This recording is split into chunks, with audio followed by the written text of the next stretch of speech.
नमस्कार दर्शकों, आप देख रहे हैं न्यूज़ टुडे, जिसमें हर खबर है ज़रूरी और हर विश्लेषण है खास। बात करते हैं मुख्य सुर्खियों की। ऑपरेशन सिंदूर के बाद दुष्प्रचार मनोवैज्ञानिक युद्ध को बढ़ावा दे रहा है। रक्षा मंत्री ने लखनऊ में ब्रह्मोस एरोस्पेस परीक्षण सुविधा का उद्घाटन किया। प्रतिदर्श पंजीकरण प्रणाली एसआरएस रिपोर्ट 2021 जारी की गई।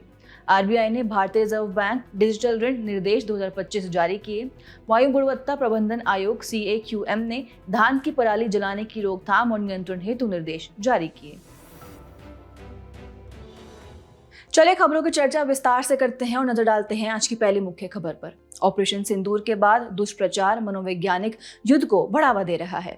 ऑपरेशन सिंदूर के बाद भारत के प्रेस इंफॉर्मेशन ब्यूरो यानी पीआईबी ने सोशल मीडिया के माध्यम से फैलाई जा रही गलत जानकारी या दुष्प्रचार से निपटने के प्रयास तेज कर दिए हैं।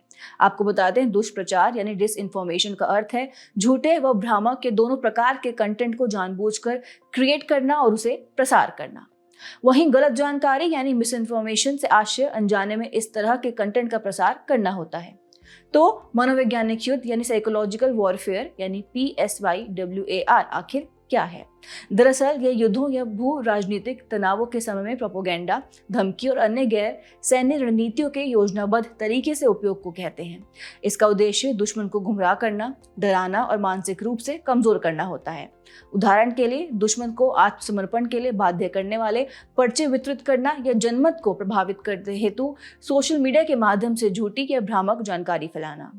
इसका लक्ष्य है बिना प्रत्यक्ष युद्ध में उलझे शत्रु के संकल्प, एकता और प्रभावशीलता को कमजोर करना। मनोवैज्ञानिक युद्ध में प्रोपोगेंडा के 3 प्रकारों का इस्तेमाल किया जाता है। पहला, व्हाइट प्रोपोगेंडा। इसमें जानकारी सच्ची होती है, हालांकि आंशिक तौर पर पक्षपात भी होता है। दूसरा, ग्रे प्रोपोगेंडा। इसमें जानकारी अधिकांशतः सत्य होती है और उसमें ऐसा कुछ नहीं होता जिसे गलत साबित किया जा सके। और तीसरा, ब्लैक प्रोपोगेंडा। इसमें जानकारी पूरी तरह झूठी होती है और उसे झूठ स्रोतों से जोड़ा जाता है। साथ ही मनोवैज्ञानिक युद्ध के प्रभाव भी काफी गंभीर हैं। पहला, जनता के विश्वास को कमजोर करना, जैसे कि झूठी कहानियां बनाई जाती हैं ताकि आधिकारिक रिपोर्ट्स पर संदेह उत्पन्न हो। दूसरा, सैन्य सफलता सुनिश्चित करना, जैसे आत्मसमर्पण को बढ़ावा देने वाले पर्चे वितरित कर अपनी सैन्य कार्रवाई को सफल बनाया जाता है। और तीसरा, ध्रुवीकरण और घबराहट पैदा करना। दुष्प्रचार समाज में विभाजन पैदा करता है और एकजुट राष्ट्रीय कार्रवाई में बाधा डालता है। चलिए अब अगली खबर की ओर बढ़ने से पहले मनोवैज्ञानिक युद्ध में प्रयुक्त रणनीतियां भी जान लेते हैं। पहली, प्रोपोगेंडा का प्रसार। इसका मकसद है दुश्मन सेना का मनोबल गिराना और उनकी जीत की संभावनाओं पर संदेह पैदा करना। दूसरी, धमकी देना और भय पैदा करना। इसमें शत्रु के मनोबल और निर्णय क्षमता को प्रभावित करने के लिए भय उत्पन्न किया जाता है। तीसरा, सामाजिक विभाजनों या तनावों का दुरुपयोग। इसमें समाज में व्याप्त जातीय या निर्जातीय, सांस्कृतिक या राजनीतिक विभाजन का फायदा उठाया जाता है। और आखिरी है साइबर मनोवैज्ञानिक युद्ध। इसमें जनमत को प्रभावित करने के लिए सोशल मीडिया या डिजिटल प्लेटफॉर्म का उपयोग किया जाता है। रक्षा मंत्री ने लखनऊ में ब्रह्मोस एरोस्पेस परीक्षण सुविधा का उद्घाटन किया। यह सुविधा उत्तर प्रदेश रक्षा औद्योगिक गलियारे का एक महत्वपूर्ण हिस्सा है। चलिए सबसे पहले ब्रह्मोस मिसाइल के बारे में जान लेते हैं। यह एक लंबी दूरी की सुपरसोनिक क्रूज मिसाइल प्रणाली है। आपको बता दें कि यह क्रूज मिसाइल जेट इंजन द्वारा संचालित होती है। इस सुपरसोनिक मिसाइल की रेंज 2 से 3 मैक होती है। इसे डीआरडीओ और रूस के एनपीओएम के बीच एक संयुक्त उद्यम ब्रह्मोस एरोस्पेस द्वारा विकसित किया गया है। खास बात यह है कि इसका नाम ब्रह्मपुत्र और मोस्कवा नदियों के नाम पर रखा गया है। बात करें इसकी प्रमुख विशेषताओं की, तो यह दागो और भूल जाओ के सिद्धांत पर काम करती है तथा लक्ष्य तक पहुंचने के लिए विभिन्न प्रकार के प्रक्षेप पथ अपनाती है। आपको बता दें कि यह 2 चरणों वाली मिसाइल है, जिसका पहला चरण ठोस प्रणोदक बूस्टर इंजन पर आधारित है तथा दूसरे चरण के अंतर्गत लिक्विड रैमजेट इंजन क्रूज चरण में मिसाइल की गति को लगभग मैक 3 तक पहुंचा देता है। इसकी रेंज 290 किलोमीटर है। वह इसका संस्करण ब्रह्मोस एनजी मिसाइल है। यह ब्रह्मोस मिसाइल का हल्का, छोटा और ज्यादा घातक संस्करण है। वहीं अन्य विशेषताओं में स्टील्थ प्रौद्योगिकी यानी रडार द्वारा पता लगाना कठिन, एकदम सटीक निशाना लगाने की क्षमता आदि शामिल है। इसी के साथ आइए इसके लाभ भी जान लेते हैं। सबसे पहले है यूनिवर्सल मिसाइल। इसे जमीन, समुद्र और हवा से भी दागा जा सकता है तथा इसका निर्यात करने की संभावना भी है। उदाहरण के लिए भारत ने 2024 में फिलीपींस को ब्रह्मोस की आपूर्ति की थी। इनके अलावा लक्ष्यों पर केंद्रित हमला और बहुत कम समय में लक्ष्य तक पहुंचने की क्षमता आदि भी इसके लाभों में शामिल है। अगली खबर पर बढ़ने से पहले आइए भारत के रक्षा औद्योगिक गलियारे के बारे में भी जान लेते हैं। भारत में 2 रक्षा औद्योगिक गलियारों यानी डिफेंस इंडस्ट्रियल कॉरिडोर्स DICs की स्थापना की जा रही है। पहला है उत्तर प्रदेश रक्षा औद्योगिक गलियारा। इसमें 6 नोडल बिंदु शामिल हैं: आगरा, अलीगढ़, चित्रकूट, झांसी, कानपुर और लखनऊ। दूसरा है तमिलनाडु रक्षा गलियारा। इसमें 5 नोडल बिंदु शामिल हैं: चेन्नई, कोयंबटूर, होसुर, सेलम और तिरुचिरापल्ली। इसका उद्देश्य रक्षा और एरोस्पेस से संबंधित वस्तुओं या साधनों आदि के स्वदेशी उत्पादन को बढ़ावा देना है।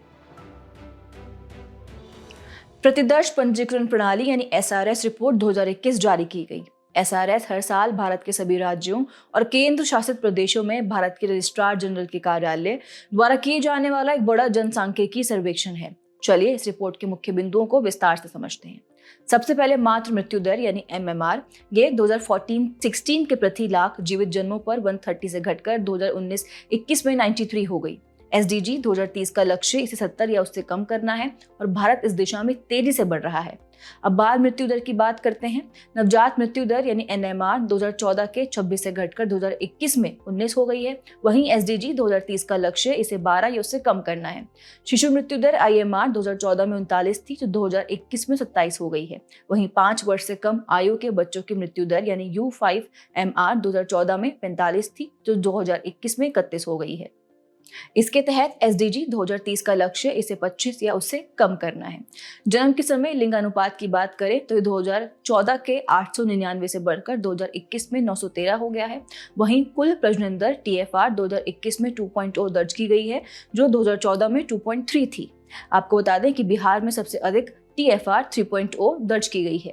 जन्म के समय जीवन प्रत्याशा को देखें तो 2017 से 21 की अवधि के लिए 69.8 वर्ष हो गई है जो 2016 से 20 से 0.2 वर्ष की गिरावट को दर्शाती है। पुरुषों के लिए जीवन प्रत्याशा 68.2 वर्ष तथा महिलाओं के लिए 71.6 वर्ष है। अन्य आंकड़ों में 15 से 59 वर्ष के बीच आर्थिक रूप से सक्रिय आबादी का अनुपात 66.2% तक पहुंच गया है। अब प्रमुख संकेतकों की परिभाषा भी समझ लेते हैं। पहली है मातृ मृत्यु दर यानी MMR। ये किसी निश्चित समय अवधि के दौरान प्रति 1 लाख जीवित जन्मों पर मातृ मृत्यु की संख्या होती है। दूसरी है शिशु मृत्यु दर यानी IMR। ये प्रति 1000 जीवित जन्मों पर जन्म से 1 वर्ष तक के शिशुओं की मृत्यु की संख्या होती है। इसके अलावा है नवजात मृत्यु दर यानी NMR। यह प्रति 1000 जीवित जन्मों पर जन्म से 29 दिन तक नवजात शिशुओं की मृत्यु की संख्या होती है। 5 वर्ष से कम आयु के बच्चों की मृत्यु दर यानी U5MR को देखें तो ये प्रति 1000 जीवित जन्मों पर जन्म से 5 वर्ष की आयु तक के बच्चों की मृत्यु की संख्या होती है। और आखिरी है कुल प्रजनन दर यानी TFR। एक महिला द्वारा उसके जनन काल के दौरान जन्म देने वाले बच्चों की औसत संख्या होती है। RBI ने भारतीय रिजर्व बैंक यानी डिजिटल ऋण निर्देश 2025 जारी किए। इन दिशा निर्देशों का मुख्य उद्देश्य उधारकर्ताओं की सुरक्षा बढ़ाना, डेटा पारदर्शिता सुनिश्चित करना और जिम्मेदार परख डिजिटल ऋण पद्धतियों को बढ़ावा देना है। चलिए खबर की शुरुआत करते हैं और इसके मुख्य दिशा निर्देशों पर एक नजर डाल लेते हैं। अगर डिजिटल ऋण की परिभाषा को देखें तो इसे डिजिटल प्रौद्योगिकियों के उपयोग द्वारा दूरस्थ और स्वचालित ऋण प्रक्रिया के जरिए ग्राहकों को जोड़ने, ऋण का आकलन करने, ऋण अनुमोदन, ऋण प्रदान और वसूली करने आदि के रूप में परिभाषित किया गया है। दूसरा, ये दिशा निर्देश वाणिज्यिक बैंक, प्राथमिक यानी शहरी, राज्य केंद्रीय सहकारी बैंक, हाउसिंग फाइनेंस कंपनियों सहित NBFC और अखिल भारतीय वित्तीय संस्थानों पर लागू होते हैं। इनके अलावा है डिजिटल लेंडिंग एप्स यानी DLAs की अनिवार्य रिपोर्टिंग। सभी वैध डिजिटल लेंडिंग एप्स का RBI के केंद्रीकृत सूचना प्रबंधन प्रणाली यानी CIMS पोर्टल पर अनिवार्य रूप से पंजीकरण होगा ताकि एक पारदर्शी सार्वजनिक सूची बनाई जा सके। बात करें समुचित सावधानी बरतने की तो वित्तीय संस्थाओं द्वारा ऋण सेवा प्रदाताओं यानी LSPs की तकनीकी क्षमताओं, डेटा को गोपनीय रखने की उनकी क्षमता, ऋण लेने वाले की गतिविधियों और नियमों के अनुपालन पर निगरानी रखनी चाहिए। आपको बता दें कि LSP वस्तुतः वित्तीय संस्था की ओर से डिजिटल लेंडिंग संबंधी कार्य निष्पादन करता है तथा उधारकर्ताओं के लिए प्रकटीकरण अर्थात वित्तीय संस्थाओं और LSPs को उधारकर्ताओं को सभी जरूरी जानकारी जैसे नियम व शर्तें, गोपनीयता नीति आदि को स्पष्ट रूप से बताना होगा ताकि उधारकर्ता सही निर्णय ले सके। और आखिर में है शिकायत निवारण अधिकारी। इसे डिजिटल ऋण संबंधी शिकायतों और मुद्दों का समाधान करने के लिए LSPs द्वारा नियुक्त किया जाएगा।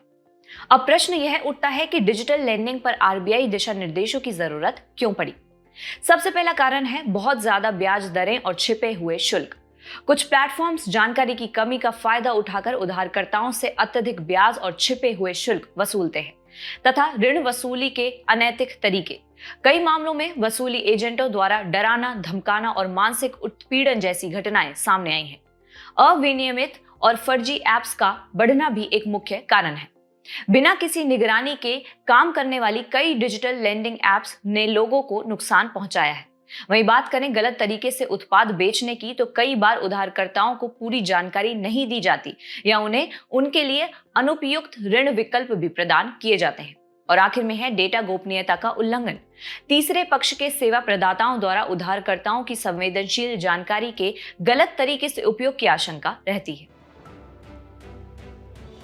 पढ़ते हैं आज की अंतिम मुख्य खबर की ओर। वायु गुणवत्ता प्रबंधन आयोग यानी CAQM ने धान की पराली जलाने की रोकथाम और नियंत्रण हेतु निर्देश जारी किए। वायु गुणवत्ता प्रबंधन आयोग ने पंजाब, हरियाणा और उत्तर प्रदेश को खेतों में धान की पराली जलाने की घटनाओं को रोकने हेतु निर्देश जारी किए हैं। ये निर्देश सुप्रीम कोर्ट के MC मेहता बनाम भारत संघ मामले में दिए गए निर्णय के अनुसरण में जारी किए गए हैं। आपको बता दें, CAQM की स्थापना राष्ट्रीय राजधानी क्षेत्र और इसके आसपास के क्षेत्रों में वायु गुणवत्ता सूचकांक से संबंधित समस्याओं से बेहतर तरीके से निपटने में समन्वय करने और इनके समाधान के लिए की गई है। चलिए CAQM के मुख्य निर्देशों पर एक नजर डाल लेते हैं। पहला है विशेष पराली सुरक्षा बल यानी पराली प्रोटेक्शन फोर्स का गठन करना। इस बल में पुलिस अधिकारी, कृषि विभाग के अधिकारी आदि शामिल होंगे।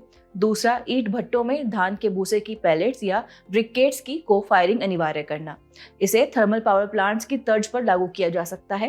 तीसरा, सभी गांवों में प्रत्येक खेत की मैपिंग करना। इसका उद्देश्य पराली से निपटने के प्रस्तावित तरीकों को अपनाना है। इन तरीकों में फसल विविधीकरण यानी अन्य फसलों की खेती को अपनाना, खेतों में ही पराली का अन्य तरीके से उपयोग करना आदि शामिल है। इसके अलावा है धान के पुआल यानी डंठल की खरीद के लिए निर्धारित दर तय करना। पंजाब और उत्तर प्रदेश को हरियाणा की तर्ज पर एक समान दर निर्धारित करने का निर्देश दिया गया है। फिर है खेत से बाहर यानी अन्य जगह पराली के उपयोग को बढ़ावा देना। इसके लिए बेलर, रेकर और अन्य मशीनों का समुचित उपयोग किया जाना चाहिए।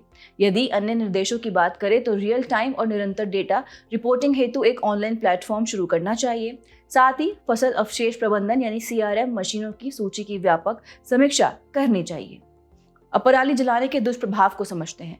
सबसे पहले फसल अवशेष को जलाया जाता है, जो कि उत्सर्जन का एक बड़ा स्रोत है। इससे मिट्टी में पोषक तत्वों की हानि होती है और मृदा की उर्वरता में कमी आती है, जो जलवायु परिवर्तन को बढ़ावा देता है। साथ ही ये स्वास्थ्य को भी नुकसान पहुंचाता है। चलिए बढ़ते हैं हमारे खास सेगमेंट सुर्खियों में रहे स्थल की तरफ। आज हम बात करेंगे कांगो लोकतांत्रिक गणराज्य की, जिसकी राजधानी है किंशासा। हाल ही में DRC के पूर्वी भाग में टंगानिका झील के तट के पास विनाशकारी बाढ़ आई। अगर भौगोलिक अवस्थिति की बात करें तो यह मध्य अफ्रीका में स्थित अफ्रीका का दूसरा सबसे बड़ा देश है। पहला सबसे बड़ा देश अल्जीरिया है। बात करें इसकी स्थलीय सीमाओं की तो इसके उत्तर में मध्य अफ्रीकी गणराज्य यानी CAR व दक्षिण सूडान, पूर्व में युगांडा, रवांडा, बुरुंडी एवं तंजानिया, पश्चिम में कांगो गणराज्य यानी ROC और अंगोला तथा दक्षिण में जाम्बिया स्थित है। वहीं इसकी समुद्री सीमा अटलांटिक महासागर से लगती है, जो पश्चिम में स्थित है। चलिए बढ़ते हैं भौगोलिक विशेषताओं की तरफ। यहाँ की जलवायु उष्णकटिबंधीय प्रकार की है, क्योंकि भूमध्य रेखा DRC से होकर गुजरती है। बात करें कांगो बेसिन के हिस्से की तो कांगो बेसिन के वन लगभग 500 मिलियन एकड़ में 6 देशों में फैले हुए हैं। ये देश हैं Cameroon, CAR, DRC, ROC, Equatorial Guinea और गैबोन। आपको बता दें कि ब्राजील और इंडोनेशिया के साथ कांगो बेसिन में दुनिया के सबसे बड़े उष्णकटिबंधीय पीटलैंड मौजूद हैं। कांगो इस देश की प्रमुख नदी है और यह भूमध्य रेखा को 2 बार पार करती है तथा यहाँ कोबाल्ट, सोना, तांबा, कोयला, लौह अयस्क, लिथियम आदि जैसे प्रमुख खनिज तत्व भी पाए जाते हैं। चलिए बुलेटिन के आखिर में बढ़ते हैं आज की संक्षिप्त सुर्खियों की तरफ। केंद्र सरकार सोशल मीडिया प्लेटफॉर्म्स के लिए सेफ हार्बर की अवधारणा लागू करने पर विचार कर रही है।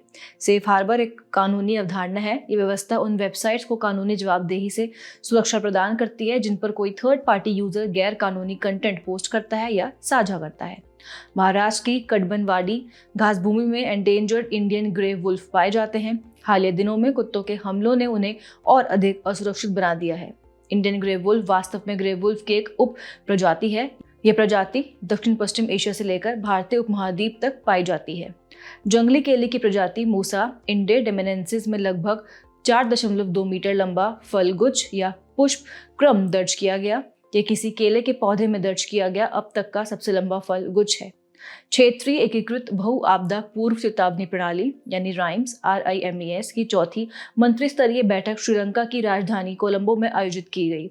इसमें आपदा से निपटने की तैयारी पर घोषणा पत्र को अपनाया गया। आपको बता दें कि RIMES एक अंतर सरकारी संस्था है।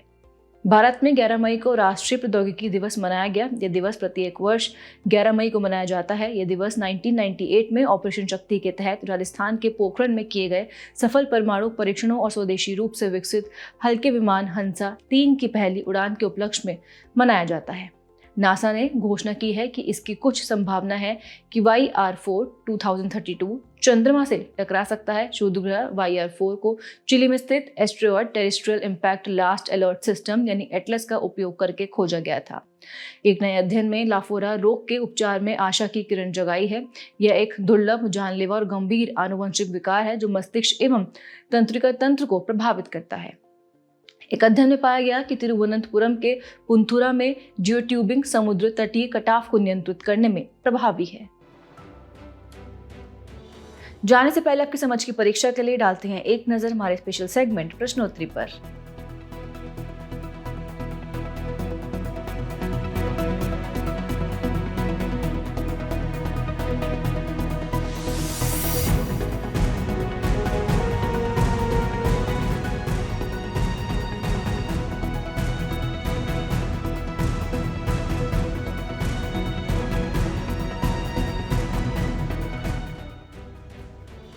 हमसे जुड़ने के लिए आपका धन्यवाद। उम्मीद है न्यूज़ टुडे का यह बुलेटिन आपको पसंद आया होगा। न्यूज़ टुडे की PDF को डाउनलोड करने के लिए और आज की क्विज के उत्तर के लिए डिस्क्रिप्शन में दिए गए लिंक्स पर क्लिक कीजिए।